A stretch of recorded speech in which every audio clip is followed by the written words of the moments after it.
What's good? What's hood? You too, man.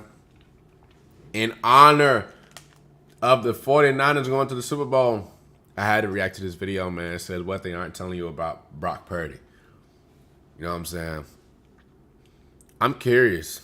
What aren't they telling us about Brock Purdy? What do we need to know about Brock Purdy, like, that they aren't, pointing out? I'm about to tell you right now. We about to get into this vid, man. Let's get straight into it. Make sure y'all like, comment, subscribe. Leave several comments, man, what y'all think about my sports channel, what y'all think about this reaction. Also, click the link in the description. I got a new song I just dropped. Make sure y'all go show it love. Drop your honest opinion on the link in the description, man. Let's get into it. Coming out of high school, he was criticized by Nick Saban. Once he finished college, every NFL team passed on drafting him multiple times. But now, Brock Purdy is about to play in the Super Bowl, less than 2 years after being the very last pick in the draft. So how did he get here? And what was the reason he wasn't on a lot of scouts? No, last pick of the draft and playing in Super Bowls like a few years later is OC. That's out of control. That's crazy. Some good got to be about Brock Purdy, man. Radars, because there was something specific that made a lot of NFL teams pass on drafting him. Well, we're about to find out, because this is what they aren't telling you about the rise of Brock Purdy. Brock Purdy was born in Arizona and attended Perry High School. There, he became the varsity starting quarterback his sophomore year. According to 247 Sports, the division his high school played in was the 6th toughest in the whole entire country. Despite the stiff competition, Purdy led his school to the state championship game in both his junior and senior seasons. And during his final year of high school, he was named the Gatorade Football Player of the Year for the state of Arizona after recording over 5,500 yards from scrimmage and 57 touchdowns. Purdy's outstanding numbers were anything but a surprise to his high school coach Preston Jones, who described his former QB as a 45-year-old man who happened to be in high school because of the intensity and focus he attacked every day with. No, this is crazy that a girl is giving out these sports facts on this channel. Shout out to you. At the end of his high school career, Purdy was a 3-star recruit with offers from UCF, Iowa State, Boise State, Texas A&M, and Alabama. But the Bama offer wasn't what it seemed. When Brock went down to Tuscaloosa for a visit, Nick Saban told him, "You're below average in height. Your arm strength is whatever. Your accuracy is average." But as soon as Saban said that, Brock knew the Crimson Tide coach didn't know who he was, because accuracy was one of his biggest strengths. His high school coach remembers Brock coming back from that visit and saying, "I want to go somewhere and try to kick his ass." A few weeks after his disastrous visit at Alabama, Purdy committed to Iowa State. Heading into his first collegiate season, Brock was listed as the team's 3rd-string quarterback. But when starter Kyle Kemp got injured during the first game of the season and his backup Zed Noland played poorly in a few games, Purdy got his chance. So during an October matchup with number 12 Oklahoma State, Purdy was taken off the bench and put into the game during the first quarter. As soon as he touched the field, Brock made an immediate impact, completing 18 of his 23 passes for 318 yards, 5 total touchdowns, and 84 rushing yards, which led Iowa State to the upset win. After that game, it was clear Brock Purdy was the answer for the Cyclones at quarterback. 2019, Brock's sophomore season was set to be his first as the Cyclones' full-time starting quarterback. I ain't gonna lie, I never heard of Brock Purdy until he got to the league. I don't even watch this school play, so I wouldn't know. Let me know in the comments down below if y'all heard of him when he was in college.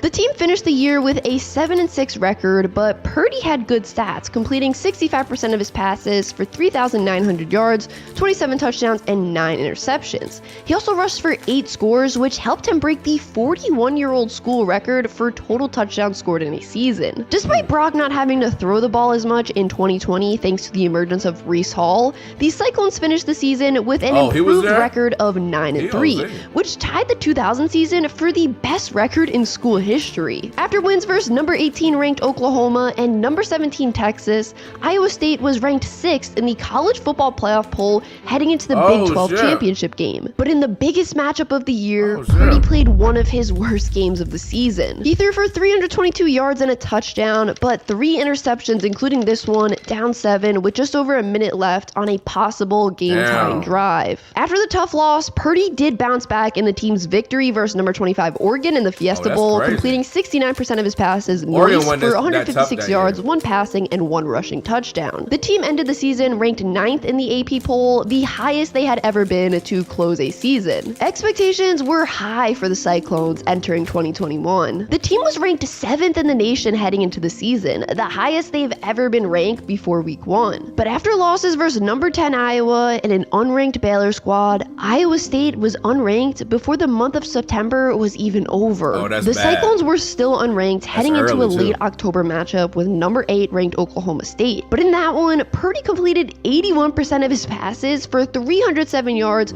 2 touchdowns, and no interceptions, which propelled his team to a huge upset victory. After the big win, the team was ranked again, this time 22nd in the nation. But just 1 week after their big upset victory, the Cyclones lost to an unranked West Virginia team. Iowa State finished the year with a disappointing 7-6 record. Despite the team's subpar performance, Purdy completed a career-high 71% of his passes for 3,100 yards, 20 total touchdowns, and 8 interceptions. We really don't talk about how much of an impact Brock Purdy had on that Iowa State football program enough. In his 4 years there, the team had 4 consecutive winning seasons for the first time since 1923 to 1927. Yeah, he literally helped the team do something they hadn't done in nearly a century. He also broke 32 school records in his time there and was a 3-time All-Big 12 quarterback selection. After his senior season, Brock declared for the 2022 NFL Draft. But despite a historic college career, scouts weren't interested in the Cyclones QB. Why, you may ask? Well, Brock didn't have that prototypical QB size. He was 6 feet tall and weighed in at just 212 pounds. At the NFL Combine, he didn't do anything to improve his draft stock either. He ran a 4.84 40-yard dash, the 4th slowest time a QB ran, and overall did not show great athleticism in the drills. One scout wrote, quote, "Did not test well, limited athlete that has maxed out body,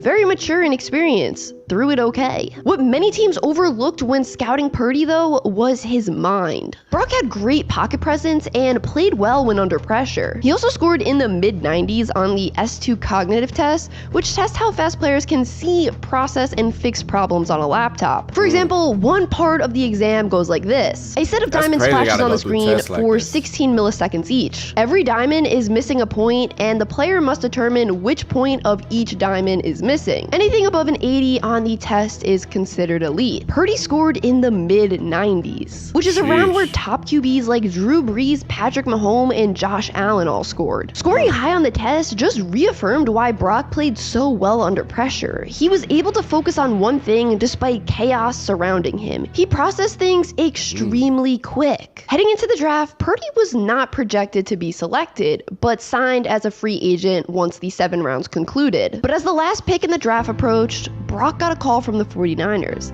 saying they were going to make him Mr. Irrelevant and select him 262nd overall. Heading into training camp his rookie year, Brock was actually the 4th QB on the depth chart, behind Trey Lance, Jimmy Garoppolo, and Nate Sudfeld. But after an impressive summer, the 49ers decided to cut Nate Sudfeld, and Purdy made the 53-man roster as the 3rd-string QB. The 3rd overall pick from the previous year, Trey Lance, started the year as San Francisco's starting quarterback. But after breaking his ankle in the 2nd game of the season, former starter Jimmy Garoppolo took over as the team's QB1, which meant Brock was now the backup. The 49ers were on a roll with their old starter under center. In the 10 games he played since taking over in week 2, the 49ers were 7-3 and looking like they could make a legit playoff run. However, in a week 13 matchup with the Dolphins, Garoppolo got sacked and broke his foot. It was now Purdy's time to step up. In his first real NFL action, Brock completed 67% of his passes for 210 yards,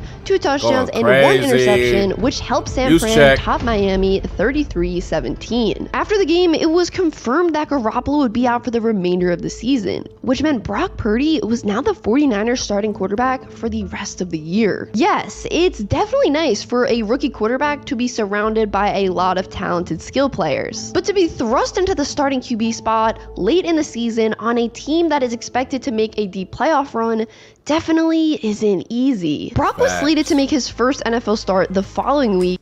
No, it's OC to have on your record. Like, as soon as you come in, like, you competing for Super Bowls, you win the playoffs. Like, such a blessing, man. He came in at the right time on the right team, and everything just around him is happening perfect for him. It's crazy, bro. That's crazy. Against who but the GOAT Tom Brady.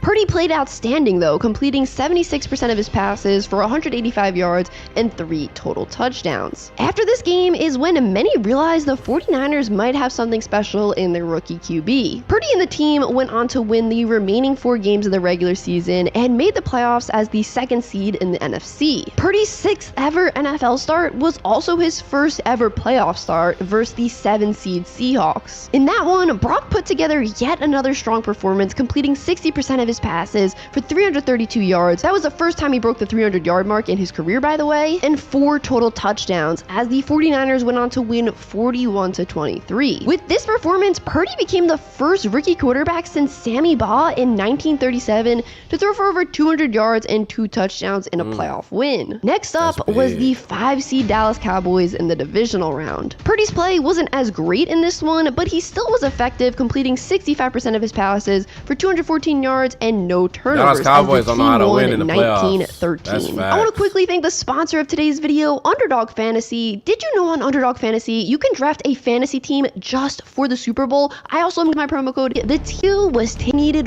1 more win to make it to the Super Bowl. All they had to do was take down the #1 seed Eagles in the NFC Championship game. But in the first quarter, Purdy's arm got hit as he threw. When he tried to throw the ball after the hit, he simply couldn't. The ball barely moved a few yards. Clearly something was seriously wrong, so Brock was sidelined and replaced by backup Josh Johnson. But when he suffered a concussion in the 3rd quarter, Purdy was forced back into the game despite being injured as the team didn't have another QB. After the 31-7 loss, it was revealed Purdy had completely tore his UCL, a serious injury. Initially, it was thought he would have to undergo the extremely invasive Tommy John surgery, where a ligament is taken from a different part of the body and put into the elbow to fix the torn UCL. But luckily, after lots of tests and medical opinions, Purdy underwent the less complex UCL repair with internal brace augmentation surgery. The recovery time for this surgery is faster than Tommy John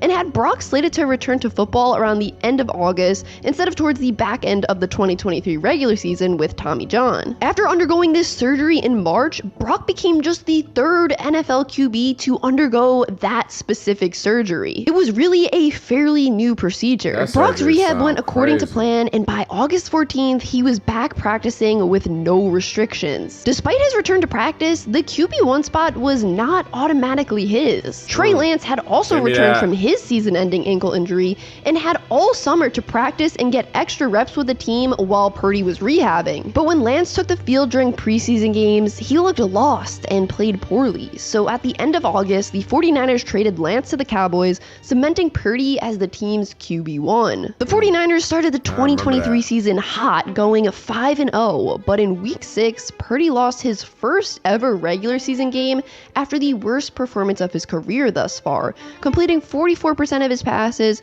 for 125 yards, 1 touchdown, 1 interception, and 1 fumble versus the Browns. After that loss, the 49ers went on to lose their next 2 games too. Heading into their week 9 bye, some questioned if Brock Purdy was even a good quarterback, or one just propped up by the coaches and skill players surrounding him. After the bye, the 49ers bounced back and won 6 straight games. During that win streak, Purdy completed 71% of his passes for 1,700 yards, 17 touchdowns, and just 2 interceptions, which put him in the MVP conversation. If the 49ers wanted to push their win streak to 7 straight, they would have to beat the red-hot Ravens on Christmas night. But just as the comments commentary on Brock had turned positive, he had the worst game of his career in prime time. Versus Baltimore, Purdy threw a career-high 4 interceptions and 0 touchdown passes as San Francisco lost. Baltimore looked like the Super Bowl champs on this game. I thought they was going all the way after they beat the 49ers like this.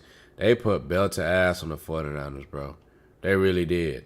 In embarrassing fashion. With just 2 games left in the regular season, the negative commentary on Purdy was loud again. Brock did bounce back versus the Commanders the following week, but was sat along with the other starters for the final game of the season after already clinching the 1 seed. Even though there were questions about Purdy heading into the postseason and even during it, we all saw what the 49ers just did. They made it to the Super Bowl. Yes, Purdy has been called a system QB and straight up not a good QB by some, but right now, he has a chance to change the whole narrative about him with a win versus Patrick Mahomes in the Super Bowl. Who y'all got in the Super Bowl?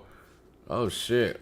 Who y'all got in the Super Bowl, man? To Jimmy Garoppolo and Nate. Who y'all got in the Super Bowl, man? Chiefs, Patrick Mahomes, or Brock Purdy and the 49ers, man. Y'all drop y'all comments down below, man. I'm curious to see who my supporters like in this game, man. Me personally, I don't know who I'm riding with, man. We're going to talk about it closer to the weekend, man. But it is Super Bowl week officially. And it's going down this weekend, man. It's going down. Big game. Last game of the season. Last day of football for another, for a long time, which is a very sad day, but it is what it is, man. Drop a comment down below what y'all think about this vid. Drop a comment down below who y'all got in the game. I'm gone.